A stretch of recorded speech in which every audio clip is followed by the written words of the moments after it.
Long before gamers tossed a coin to their witchers, there was the Crossed Swords franchise.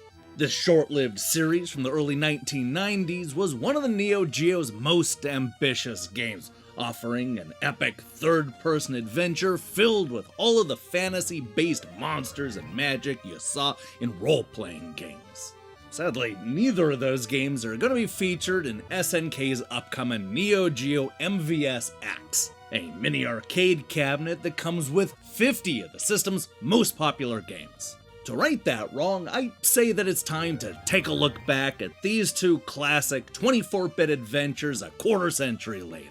Turn back now if you don't want to know what happens next, because today we're going to spoil the story and ending for Crossed Swords 1 and 2 on the Neo Geo-CD. This is Game Over, the early years.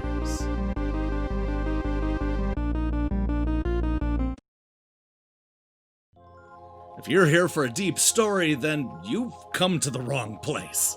The original Crossed Swords was primarily an arcade game, so the characters are paper thin and the ending is just good enough to feel satisfying.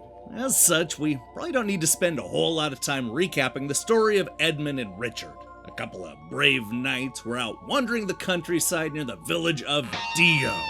It's here where a local villager rushes to beg the knights for help, only to get impaled by a giant rat monster. As it turns out, the villager was right. Dio has been invaded.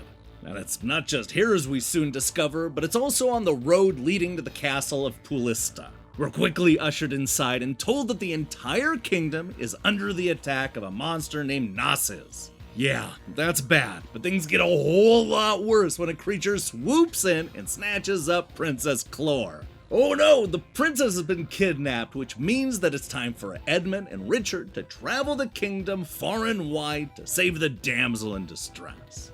Thankfully, the two knights are reasonably sure that Princess Clore is being held at the Devil World, which isn't all that far away.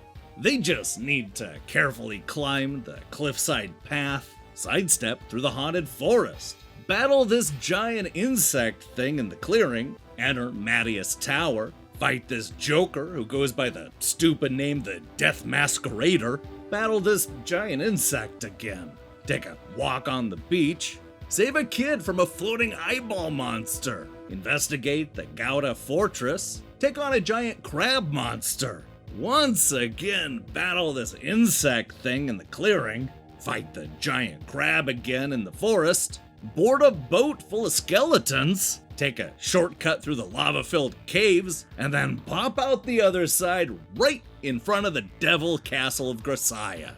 See? I told you it wasn't that far. Anyway, long story short, we get to the top of the castle and fight Narcissus, first in human form, and then as some sort of alien creature. It takes a whole lot of hacking and slashing, but we finally kill the monster, and this is what happens next.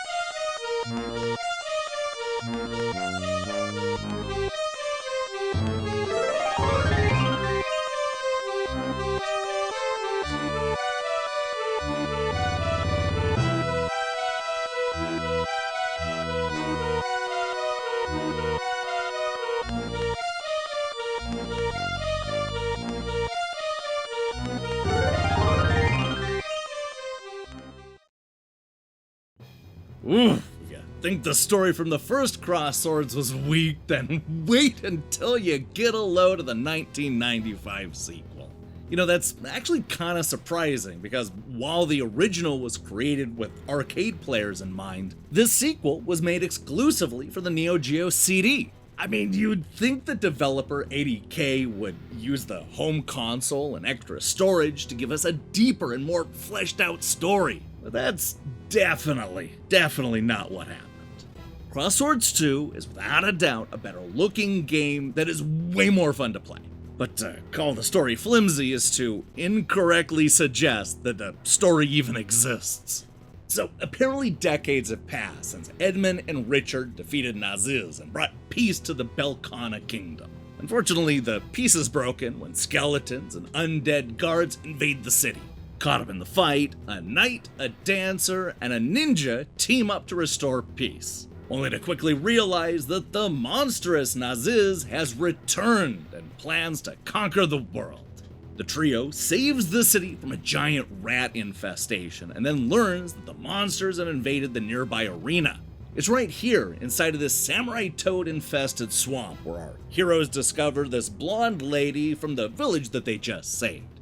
She dies almost immediately, which means that the fight continues unabated. Alright, so look, I hate to say it, but the rest of the game can best be described as go there and kill that. We go to the desert and kill ninjas. We go to the evil shrine and kill undead guards. We go to the ice hole of Giria and kill more of those samurai toads. We go to the waterfall and kill an ice statue. We go to the land of evil and, well, we kill evil. The point is, we eventually make our way to Naziz, who comes at you with his human form, his weird alien form, and this brand new form where he kind of looks like the devil. Our three heroes hack and slash and I guess dance until Naziz is no more. And this is what happens next.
Okay, can we just acknowledge the tonal shift in the music?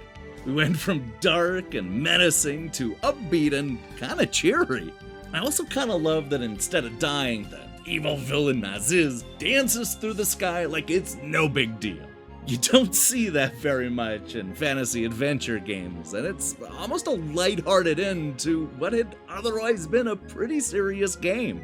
That's sad, considering that they never made a third installment. It seems that the mission was successful. I mean, it took 2 attempts, but the Belkana Kingdom finally got rid of the evil monster once and for all. Now, I bet if Edmund and Richard had a dancer on their side, they would have been able to do it in a single game. But hey, that's just my Cross Swords hot take for the day. The truth is, neither of these endings are very good. They do what they can with the limited story they've been given, but it's clearly only enough to make the player feel satisfying. The story here is so thin that it barely even exists, which, now that I think about it, may actually be fitting for a game where our heroes are nothing but outlines.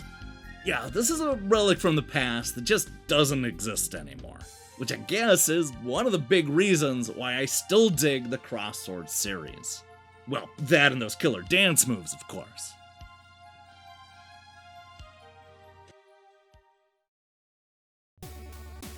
Hey, thanks for watching this episode of Game Over, the early years.